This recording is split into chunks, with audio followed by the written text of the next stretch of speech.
All right. Good evening and welcome to the Fish Barn channel. Let's go ahead and give it a few minutes for folks to join.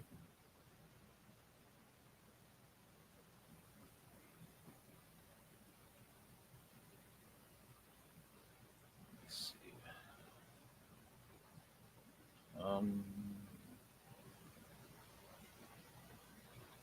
All right. Hold on.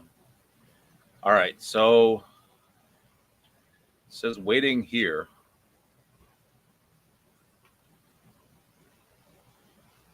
It says all right, we've been live for 36 seconds. All right. Looks like. All right. There we go. All right. So we got the lag. Hello, Stephen. How are you? So this is kind of my first time live using StreamYard. So you have to bear with me for just a second. Hello, Scott. How are you? Hello, Brandon. How are you? So looks like we got about 7 folks on. We'll give it another couple minutes, and then we'll kind of go into like the show prep, kind of talk about the show a little bit, kind of what the plan is, and then we'll go from there. So thank you, Brandon, for the comments on the shirt. Hello, Skull. So I do want to show you this real quick while we're waiting. I was going to wear this on the stream, but unfortunately it's green. So with the green screen behind me, it's kind of washes out. But my daughter made me a shirt for Christmas for the fish tank barn. So she has a cricket. So she made that for me for Christmas. So I was pretty thankful for that. So looks like just one more fish is here. Zen Ginger's here as well. Thank you. So make sure don't miss anyone. All right. So I think we'll go ahead and get started. I'm going to go ahead here and kind of what I'm going to do with the show is I'm going to open it up and talk about kind of current events that are going on. Things like, Keystone Clash, ALA, things like that. And then hello, MNC.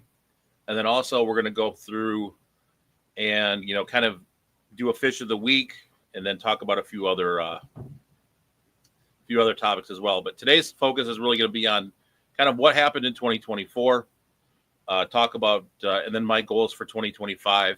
And then in the middle of that, we're going to do the fish of the week because that is kind of tied into the goals for 2025. There's kind of an interesting thing that happened a few days ago that I do want to share with you guys. So with that, I'm going to go ahead here and we're going to flip the screen over for a moment. And we're going to go ahead and talk about the Keystone Clash. Unfortunately, this is one I've never been to, but this year I am really going to try to go to this one. It does kind of come on a different time for me because it's my daughter's birthday weekend usually, so it's usually kind of hard for me to go. But she's going to college in the fall, so we'll see what happens there. And then, but there is, from what I've heard, there's a fish show. I know that Corey Zenzo, Shelby is gonna be speaking, and then Rick Borstein, who actually does a lot with live bears. So I know there's a few others that I've probably missed. So moving on to the next one. Let's do that maybe. All right. The next one here is the ALA. So this is the Lone Star Cares Convention. From what I know so far, I know they're going to do a tour of Charles Clapsaddle's house. They're going to have the Good Day at auction. This is a place where I find a lot of rare live bears. Like I found, quite a few rare fish there. So hello, Audra. How are you? And then, they're going to do like collecting trips, a lot of different things. So ALA is definitely a good time. And it's going to be one of those shared ones like the Triple Crown. It's going to be, looks like it's the AKA American Killifish Association, the Betta Conference. I think FOTUS is, not sure what FOTUS is. I'll have to look that one up. And then obviously the ACA. So that's in San Antonio, Texas. I'm going to try to go to that one as well. That's a 2-day driving trip for me. I did look it up. It's about 20 hours, so I can't do that in one sitting. So I'll have to do that in you know in a couple of different settings. And then the next thing I do want to do is I am actually going to be giving a talk at my club on February 13th. That's going to be at the Infinity Hall and Sidebar.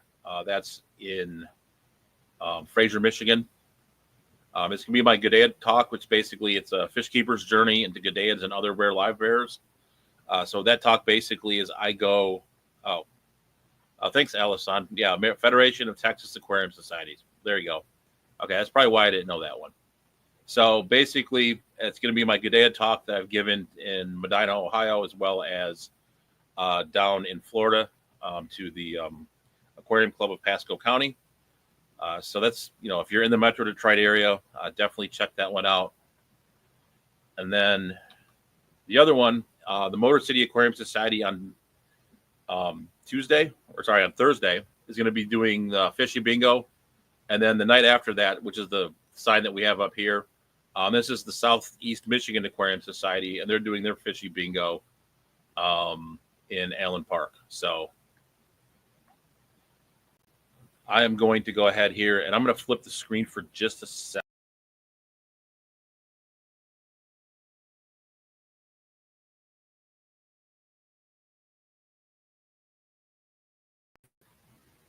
All right, so I'm going to flip the screen for just a second. And, obviously there's going to be some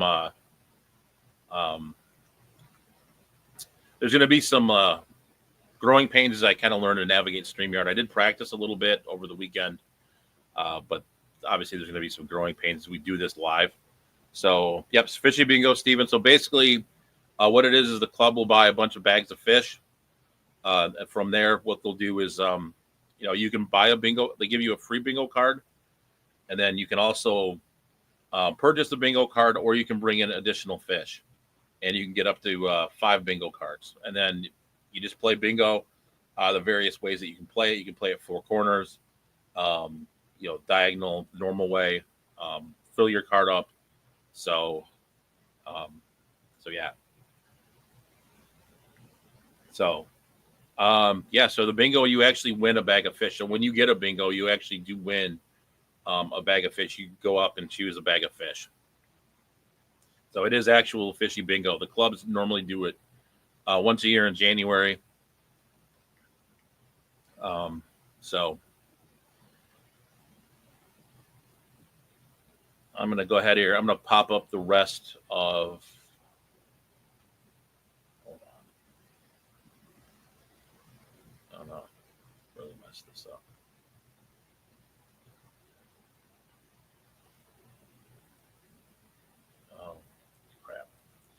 All right. So I was going to share one other thing. Apparently can't do 2 at once. That's okay. I do want to show you if we need to go out to the barn. There is the barn cam. So we do have the barn out there. Obviously the audio is not going to be real great right now because the mic is just sitting on my table. But we can look at the barn if we need to. And then we'll go back here and.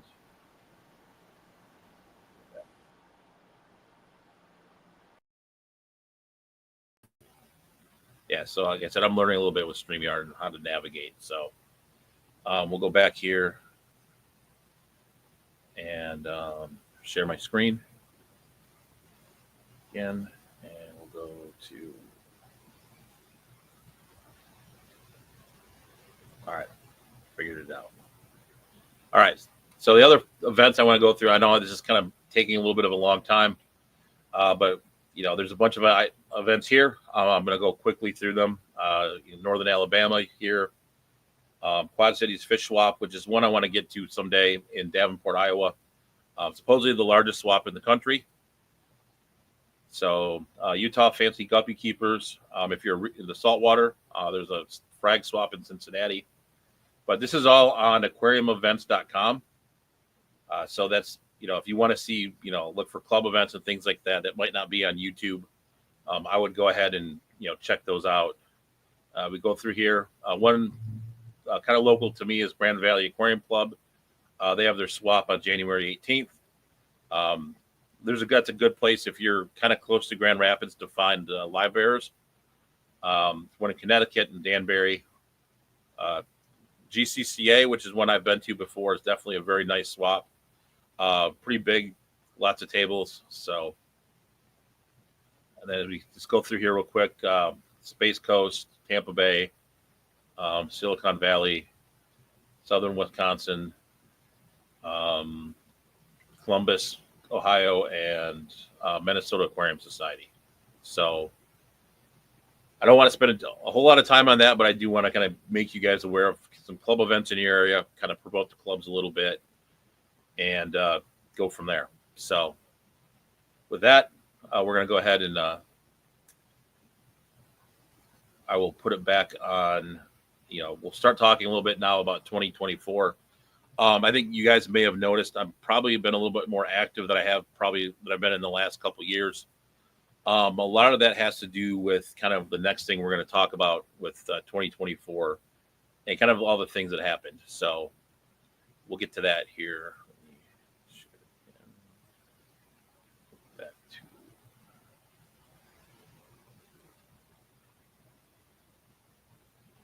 Yeah, it's a little choppy. I apologize for that.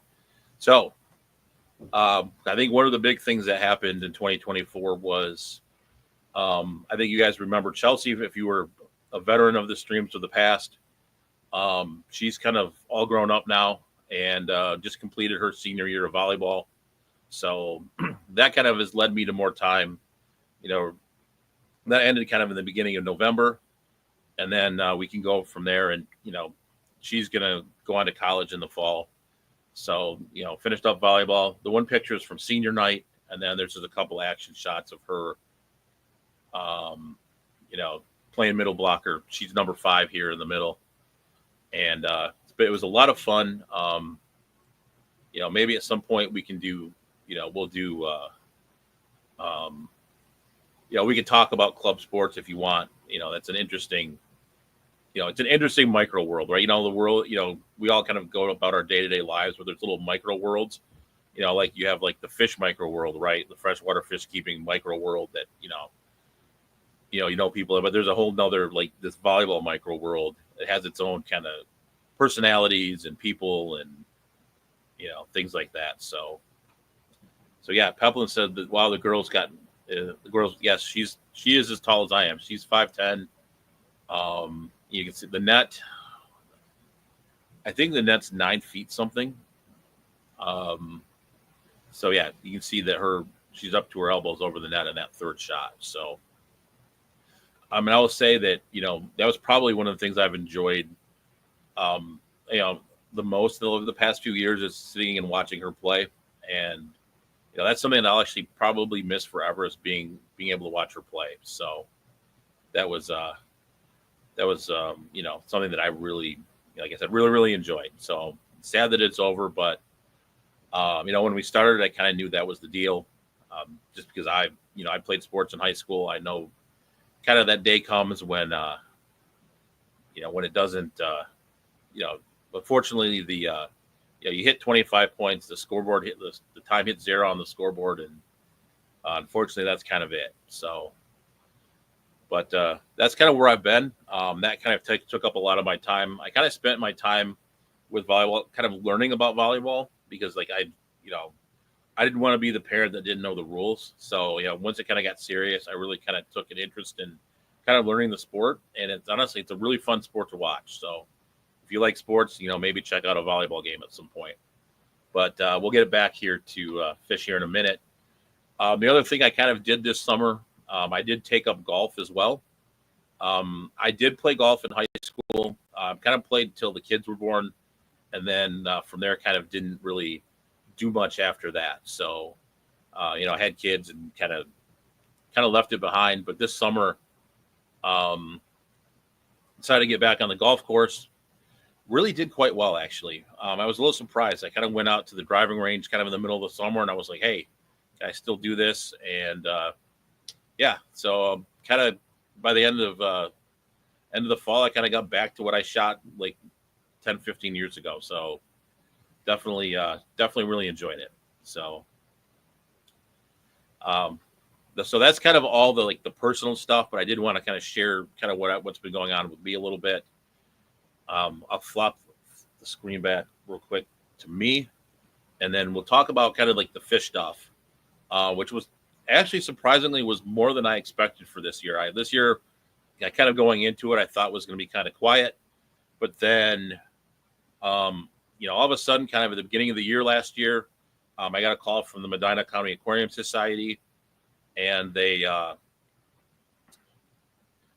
they went ahead and they're like, "Hey, can you come speak?" And I was like, "Sure." And so that's where the G'day talk came to fruition. And then Grant reached out to me from Garden of Eden, and I ended up going to speak in Florida as well. And kind of through those two events, I really got to see a lot of cool stuff. I mean, I got to go see probably one of the coolest G'day fish rooms that I've ever seen with Josh Cook, which was outstanding. There was fish I had never seen before that he has. Got to see a bunch of Steven says I consider 35 over par a good day of golf for me. Let me see what I shoot. What I like my best round of the season was like 92, which wasn't too bad. Kind of did mid 90s most of the time. Was pretty consistent actually. There was a few blow up ones where it was like 105, but I mean, but to be fair, I spent my entire high school every day in the summer playing golf.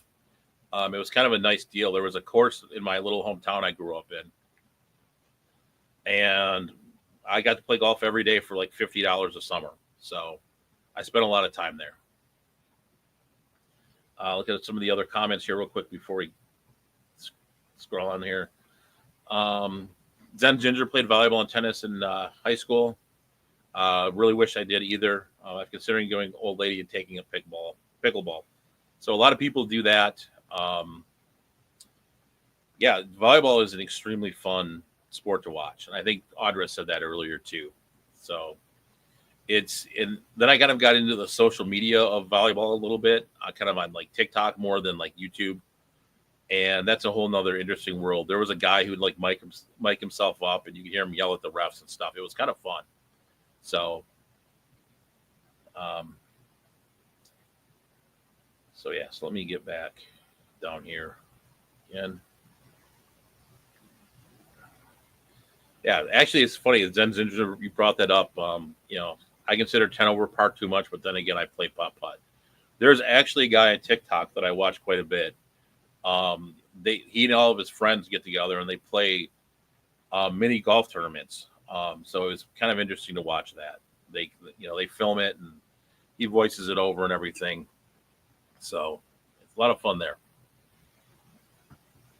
And then going back to kind of the fish stuff a little bit, I got to see Tidal Gardens.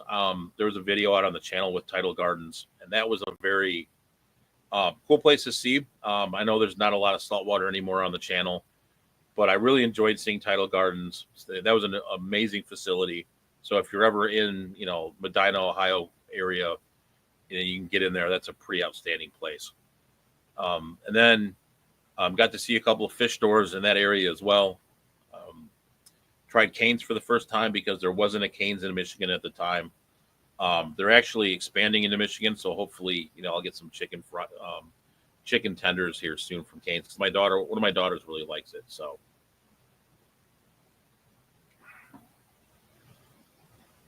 let me go back down to comments. Hello, Alec. How are you? And then, and then I went down to Florida. Got to go fish collecting with Grant in the middle of the night, which was a lot of fun as well. And then I got to see the shrimp house, and I also got to see Lucas Bretz's fish room, as well as Richard Reynolds. Those were all very unique experiences. Grant and Shelby's was very nice. I really, got me a little bit more into shrimp than I was before. Kind of led me to actually purchase some tangerine tigers that you saw on the stream the other day. So, and then we saw so I went to Lucas's. And I kind of had a realization actually when I came back from Lucas's, and maybe we'll do a stream on the natural tank phenomenon, I guess, or the trend that's around. Because I did think that was pretty interesting. Because I actually, Lucas's fish room actually a lot reminded me of my own fish room a lot, except that mine had air.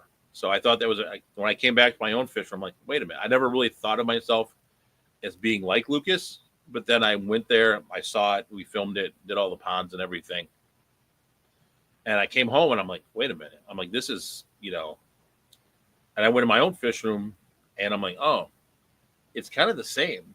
Other than like I run the air, but I still use the plants in the same way to provide, filtration, kind of make it run more efficiently, create a nice ecosystem in all of the tanks. So yeah, it was definitely, an interesting experience. I mean, it was very quiet. So hello, Lumpy Dog. So yeah, so it was. So Alec asked, "Did my daughter get a volleyball scholarship?" No, she is not going to be playing volleyball in college, unless she changes her college choices, which right now I don't think is going to happen. So I think she's going to probably just play like IM or club or something else. She could maybe be like a bench warmer on D3, but if you want to do that, there's a lot that goes into being like a college athlete. It's almost like having a job. So if if you're going to do the 6 a.m. lifts and you're going to do all the stuff that's required of them and then really not get to play, then I think that's kind of not really worth it, in my opinion. Steven says, my fish room gets loud to remind me to top off. Yes. That's the one thing about I've got it automated, so I don't a lot of times hear the noise. So it does lead me to sometimes to miss things. But yeah, that's definitely a good reminder is once the tanks get low. So yeah, so that was kind of 2024. Like I said, it was really, an unexpected year. I wasn't expecting to do any of those things kind of when the year started, but then it kind of took off from there. And then obviously, if you want me to come speak, I'll be happy to speak to you guys on Gadads. Just go ahead and, reach out to the powers that be in your local club and we can work that out. So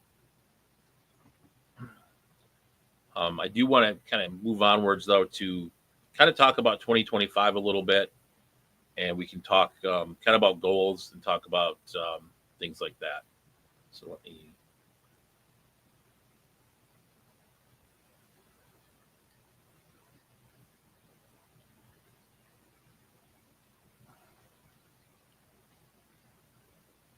So hello, Monster Fish Gal. So let's go ahead here. And then. All right. So we're going to flip through the 2025 goals first. The top ones are what I'm going to switch this up. We're going to do the fish of the week first, and then we're going to go into the 2025 goals. Just because some of the goals are kind of related to this fish of the week. So sorry for the fast transition there, but we've got the Xenotoka Eisenai from Elsa Christen.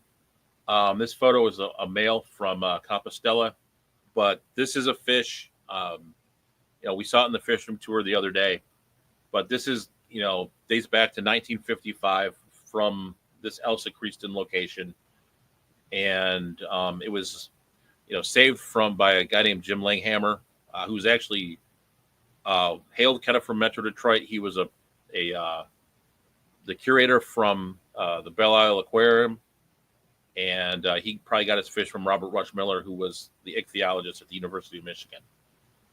So this is the oldest Gadaid species in the hobby. Unfortunately, the spring where this fish lived at is now a Walmart, which is kind of unfortunate. But, this bottom part we'll get to in the goals of the last population of this ESU, which is evolutionary significant unit. And then, there's an interest in kind of being a curator for that. So we'll get to that here in a minute. And then we'll talk about the actual Eisenai itself. My Eisenai, which will kind of pop on the screen here right now. So that's my tank of Eisenai. And this was a fish that I purchased back at the Triple Crown Convention at the last auction. Like I said earlier, this is the oldest Gadaean species going back to 1955. Um, but unfortunately, so Audra, was it Eiseneye, and did they have a location? Because there's a lot of they're very similar between the Eiseneye, the Dodroy, and the Lion's Eye. So, but yeah, so this is these get to be about 3 inches long or so. But yeah, so these are living in a 40-gallon tank. I don't know if he'll show up on screen or yeah, he's on screen. There is a Molly in there that I collected with Grant from the Garden of Eder. Kind of made his way in there. And then, I'd keep these in a 29-gallon aquarium. And I really had a lot of trouble spawning these, actually, because they were, I was going to say, for some reason, I don't know if they were eating fry or they were, the original ones I had were aged out or not. But I put them in tubs this year, got some fry, and they've been kind of going ever since. So, maybe tubbing these Gadaeids is a way to go. And that's going to kind of be a plan of attack for the future as well.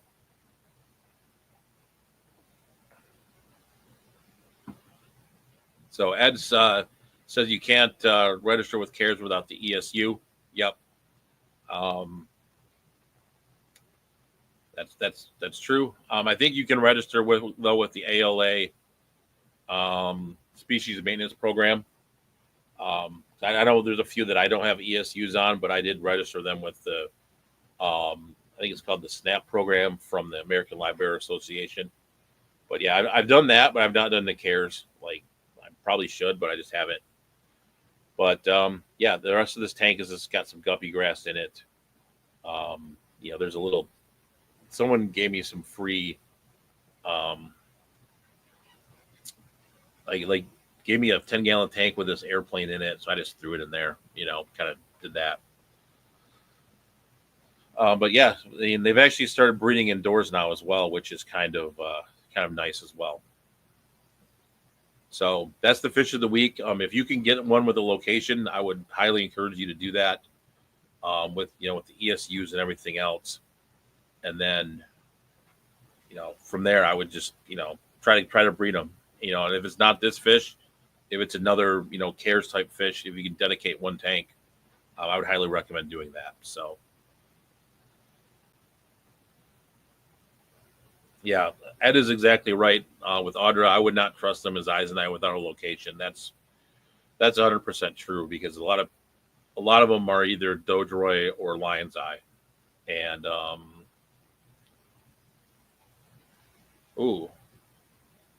yes. So she won the Audax as well. So those are outstanding fish as well. So. Sounds like a pretty cool auction. So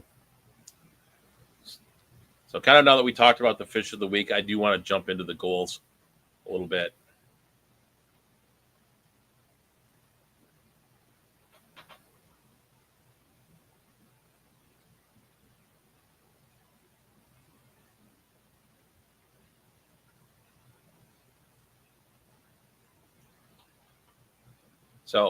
So these were the goals I put on the Aquarium Co-op website. Continue to eliminate duckweed, which I think everyone on the entire fish community has as their goal this year. If you go out to one of my shorts, I did do a short recently on how I eliminate duckweed with a shop vac. Pretty simple, pretty straightforward. That's how I do it. Just got to be a little bit careful to not vacuum up any fish. Even though a lot of fish will kind of survive the trip through the vacuum cleaner, I have done it. And then, one thing I've been trying to do in a lot of the tanks, other than a couple of the bigger cichlid tanks, is get rid of Vallisneria.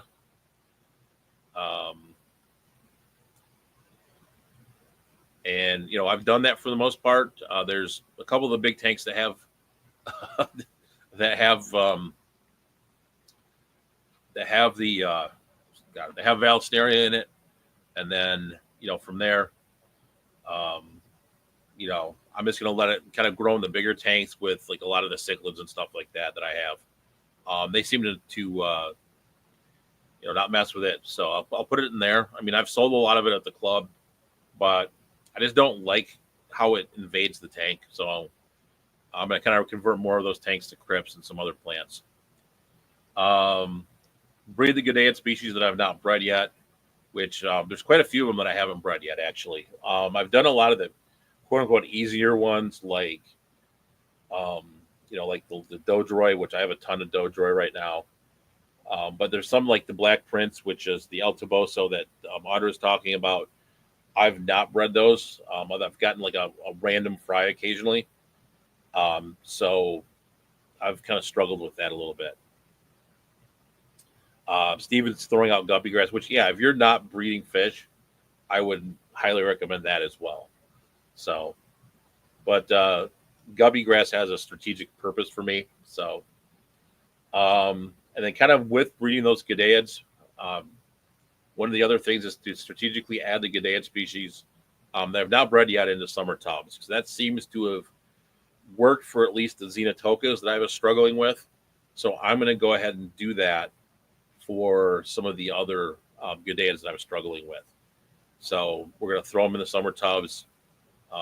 Summer tubbing season here is kind of Memorial Day to Labor Day. In that good 3-month period, I've usually had pretty good luck getting fried. So we're going to do that for a lot of the Gadaeid species.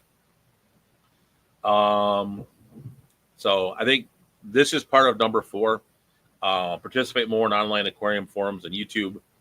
I kind of, obviously I've been making the videos now for the past, I think it's been 6 years now, but, I really haven't in the last couple of years, kind of what we talked about with volleyball and a lot of the other things, really didn't participate as much as I used to. So one of the things I wanted to do is get back into that. And then the other thing I want to do is go to at least one convention this year. I didn't go to any last year. I wanted to go to the ALA last year in Tampa, but unfortunately, we had to take down 3 trees. So that kind of took the fish travel funds and turned it into that. And then kind of the last one, which is this last piece on this page. As we talked about that first slide where we had the with the Eisenai, and he was actually the head of the Gadaeid working group, which kind of spearheads the conservation for Gadaeids. He asked me to be the mentor for the Eisenai from Elsa Christen. So I've been tasked with that. So it's kind of like CARES, where you got to kind of keep track of, who has the fish, who's keeping them, who has breeding stock, etc. Maybe get them out to some people. But he asked me to do that. So if you have the Eisenai from Elsa Christen, reach out to me on that email address there. Or if you have any of those other fish as well with those specific locations, reach out to the individuals there as well, because I'm sure they would love to. Hear from you. So Alishan says the Dodroi are spawning machines. Absolutely, absolutely they are. So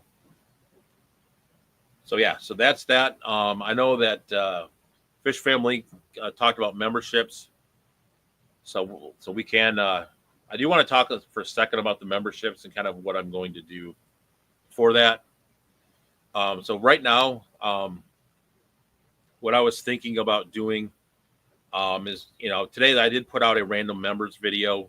I'm kind of like doing an unboxing of kind of like what I normally order from the aquarium co-op in terms of like food and things like that. So there'll be kind of like random member videos of stuff that I wouldn't put out as a normal video. But, if you're curious what I order from the co-op, or if I might do one from the club meeting, maybe a little bit of fishy bingo, things like that. So it's kind of going to be random stuff like that. So it's going to be, and then I was going to do like a giveaway, but apparently you can't do that. I would have read the YouTube rules and you can't really do that. So So I have to think about what I'm going to do. Where else I'm going to do? But there's going to be probably like a members live stream. Maybe I'll do like a members live stream, kind of like maybe we'll do it like once a month, and we can talk about random stuff. We talk about football or whatever you guys want to talk about. So I'm gonna see. Yeah, I can come on again at some point. Yeah, and maybe if you guys want guppy grass, I guess I can send you guppy grass. I mean, I don't think a lot of people want it, but yeah. So if you're interested in becoming a member, kind of seeing some behind the scenes things, and I'm doing the early release of the videos as well. So if you want to see the videos, kind of like on Saturday instead of Sunday, I'll go ahead and release the videos early. So if you're interested in kind of supporting the channel, definitely would appreciate it. So let me go back here, and I'm going to scroll through the comments here real quick and kind of see where we're at.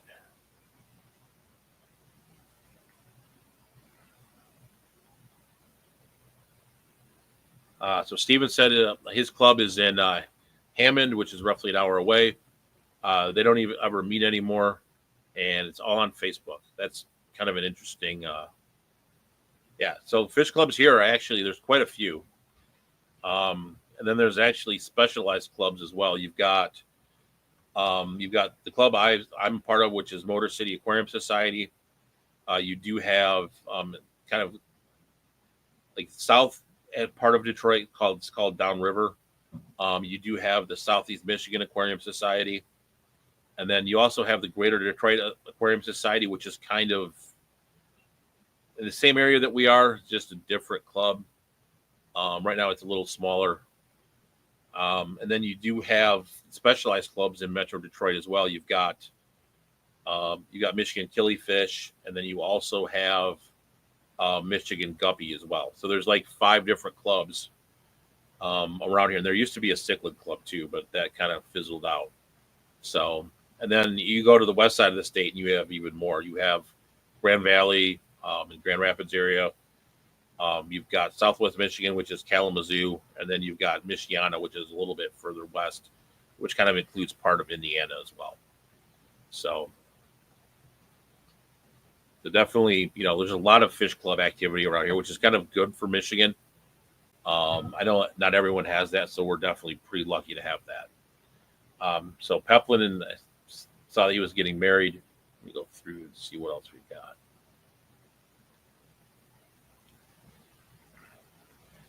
Yeah, like I have sold the guppy grass. I'll take them to the auction. Like our club does a mini auction, but it's gotten a little bit better than it used to be. But there's not a lot of fish that get sold at the mini auction. Like when I went down to Pasco County in Florida, like their auction was enormous, and it went on for quite a long time at their meeting. But then yeah, ours is normally maybe 10 bags or so, and then generally, because of the kind of the population of our club, it's not a lot of new fish keepers. It's more very, very experienced fish keepers.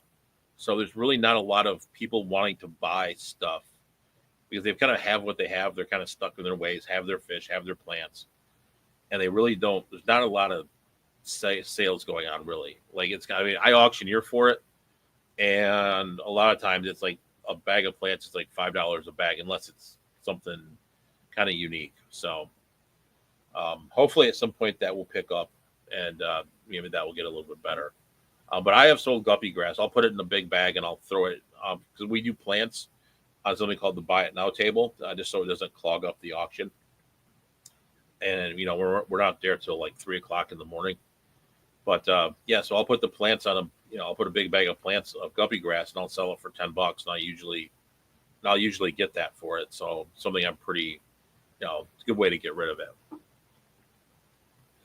Yeah, 2025 is going to be a bad year for duckweed, Steven, for sure. Yeah, so let me scroll through here.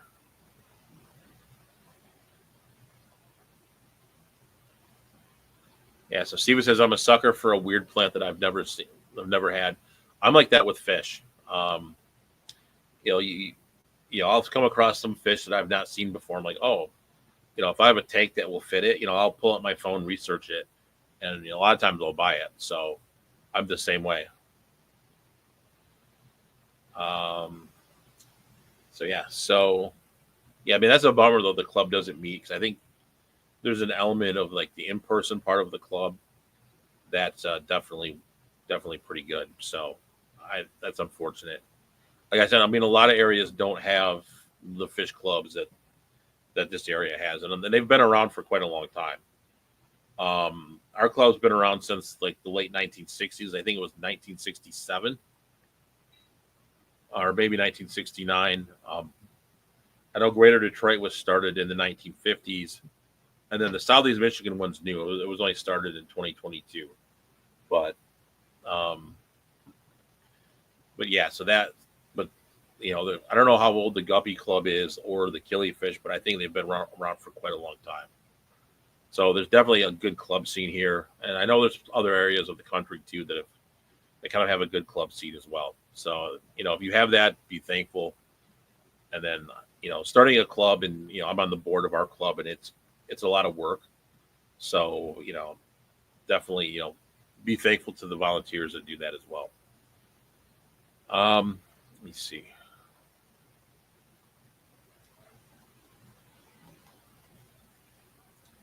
So Zen Ginger said we've enjoyed seeing you around more lately.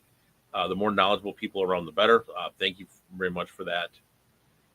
Um, it's got about 20 minutes left, so I think I'm gonna. Maybe we can. You know what? Maybe we'll go out to the barn. So give me like 2 minutes to go out to the barn because right now I'm streaming in the house, and we'll flip on the barn cam, and then we'll talk about maybe some things that are going on in the barn. So let me back here.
All right, so I'm back. So let me know if you can, if you've got the audio. Um, so I'm in the barn now. I do have the computer up so I can see chat as long as I'm not moving around. So, all right, thanks, Zen. All right, all right. So kind of from if you saw the tour last week, I did do some treatments. I know there was a couple of fish that were kind of struggling a little bit. So I was able to do some treatments with the Maricin and the Paracleanse. I actually had that, so I was able to do that treatment. So these were one of the fish that had that treatment, and they're doing a lot better. They were kind of hanging out at the top, kind of a little bit listless. So those are definitely doing a lot better. And then the other ones were downstairs. So we'll show you those. But yeah, so I'll show you these on our way because I've really started to enjoy these Stan Schubel guppies, and then the fry put on quite a bit of size as well. So they're doing well. You know, those are the fry. So, and these have been really prolific. And then we've got the Tangerine Tigers here as well. So, and then they hang out here in the creeping moss a lot as well. So, the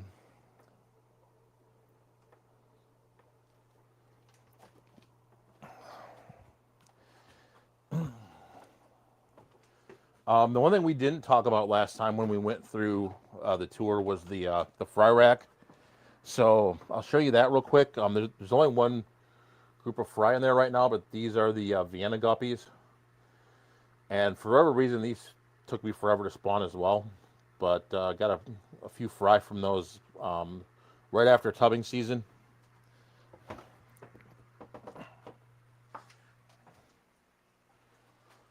But I always like this tank, so I'll show you the sips again. So there's the Cyprochromis. And then I did get a little bit of cloudy water from the meds, but yeah, these platies were doing a lot better. They've kind of perked up a little bit, and then but yeah, those have they've come a long way, so I'm pretty happy about that. And then I'll show you the fish that Audra got, the Black Prince, the El Toboso. So those are the Black Prince that are right there. Those are the ones that Audra picked up. They kind of tend to be fried eaters that I found, but maybe you'll have a little bit better luck than I did. But these are going to be candidates for the tubs coming in the summer.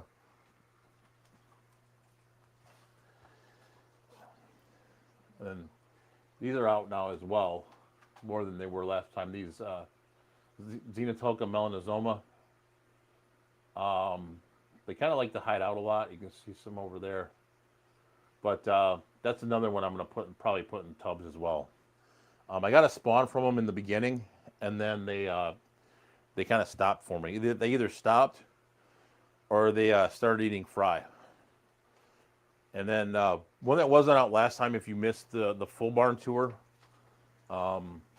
these bulldog gadaeans here.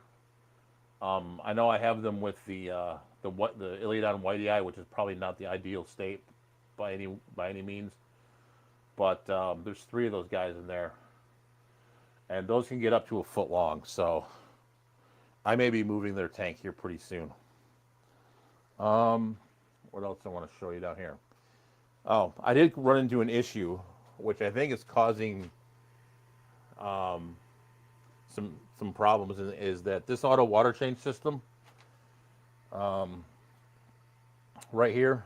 Unfortunately, I don't have a way right now to heat it, and unfortunately, I think I'm putting cold water into the tanks, like colder than it should have been. Like I actually shut it off.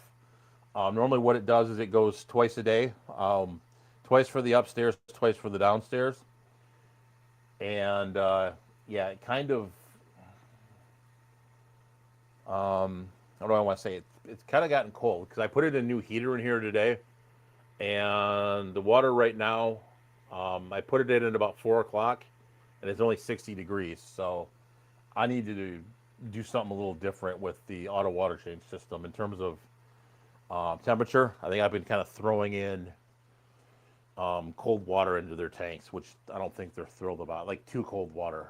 Like, and then we'll show you the Tropheus here. These are the Tropheus Maplungu. And then usually you'll see some fry that they'll hang out here in the crypts. But don't see any there. Let's see what else we want to talk about. I know. I think there's some. I want to show these guys again. These are the Anzanobius toweri that we did a video about on Sunday, and you can see, these are pretty prolific. And then if we go to the top, you can see some of the albino ones, or they're either albino or leucistic. I have trouble telling what color their eyes exactly are. They don't look red to me, but in some of the videos they turn out to be red. So that's kind of an interesting trait for those. So, and then one thing I did show in the members video, but I'll show it to you guys here as well, is I did get some more plants from the co-op along with the easy planters. So I did plant this tank up a little bit. Basically what I did is I threw some root tabs along with the rock wool, and then just kind of put these crypts in here. So let me see what else we got. I think I've got to show that. I think I've always got to show this tank. This is the Amica Splendens with a bunch of tanks. This is a 75.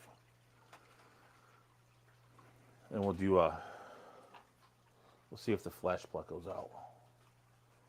Yeah, so he's not always out, but you can see the L204 flash plucko right there.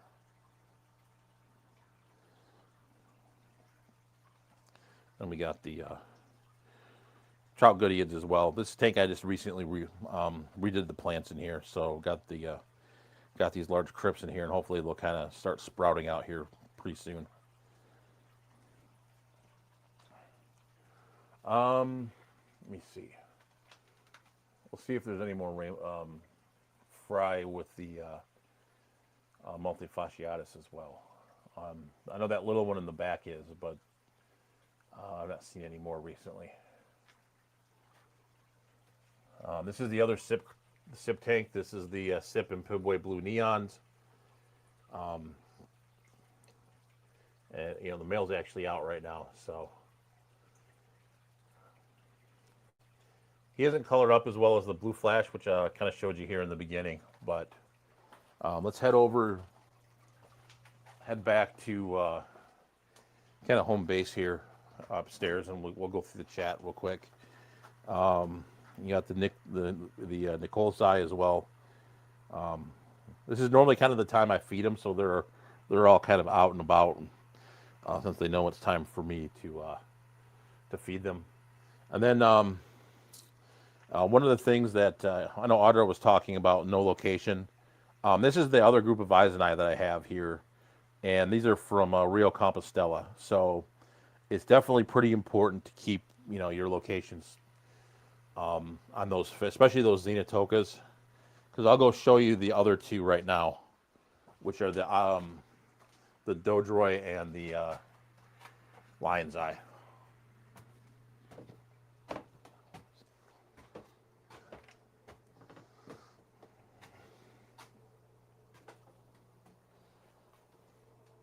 So these are the Dodroi. This is a 40 breeder, and this tank is absolutely full with fry. And then these are the Lion's Eye right here. And I got these from Josh Cook, and they're actually from Dr. Lyon's fish room. So you can see they're very similar to the Dodroi. Like if I go look at the Lion's Eye and then look at the male Dodroi down here, they're almost like exactly the same fish. So that's kind of why the location stuff is important.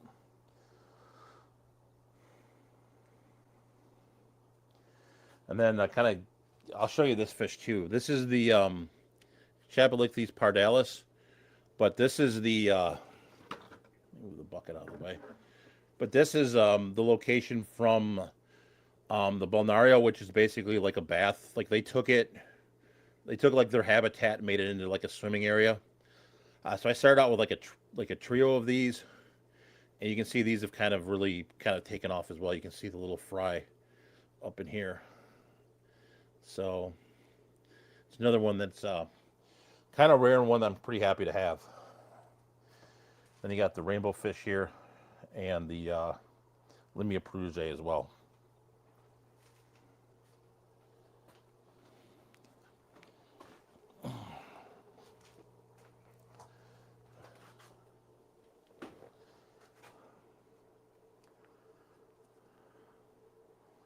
So we'll put the. We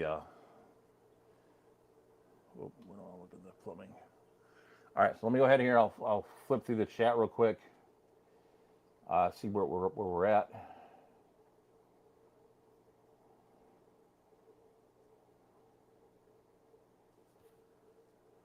So Alex said, "Nice being in a Swordtail friendly live stream." Yeah, we are Swordtail friendly here. Oh, Ed says he has the Anti-Ahitos. I have those as well. I just didn't show them. That's for the Antinobius toweri. Yeah, I really like the easy planters for things like that. Where like that tank has like literally like a quarter inch of space. Um, so yeah, so that's um, definitely ideal. Um, yeah, I'm not a good reptile person, so like I've never kept a turtle, I've never kept a snake, I've never kept a lizard, so I can't answer a lot about reptiles. But I when I was at Grants with the Garden of Eden, like that was really interesting to see his turtles and stuff like that too, which was pretty interesting. All right. All right, so Ed said in the last year, CARES has had numerous submissions from the Eisenite complex that were hybrids. I would 100%, I would 100% not be surprised by that. So, and then Audra's keeping her Audax tank across from the Lateralis. Yeah, I had Lateralis a while ago, and I struggled with that one just like the Audax. So that's one I need to get going with. So I think what I'm going to do is I'll head back inside. I'll answer a couple questions, and then we'll go there. And so I'll give me like 2 minutes, and we'll head back inside.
Oh, whoa.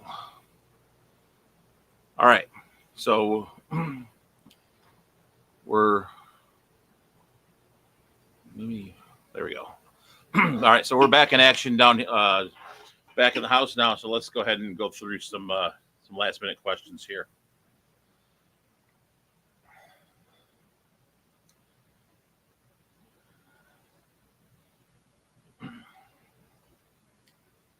So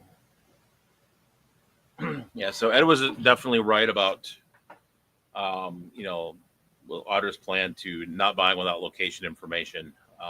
I generally won't now. The only one that there's a couple that I'll buy without location. One is the um, Gidea Atropinus, because I think those are just all over the place, and the other one is the um, um, Ileodon Furcidens, Trout Goodyear, because that one, like I've never seen one with a location. In the talk I give, I actually talk about the fact that that fish doesn't have location information. Zen Ginger did ask about the hornwort. Have I ever had it disintegrate on me and clog a filter? I generally don't use that in a tank that has like a hang-on back filter. I'll generally use that with a sponge filter, and I use that for basically as like live bear protection. I have kind of switched it more to guppy grass instead. But yeah, hornwort. Like I don't use it like in like tanks with like my titles or any sort of hang on back because it would just be a problem. So, let me see. Grant has Florida Keys Blue Diamondback. Yeah, yeah. I think those were in the pond with all the koi, but those were really cool.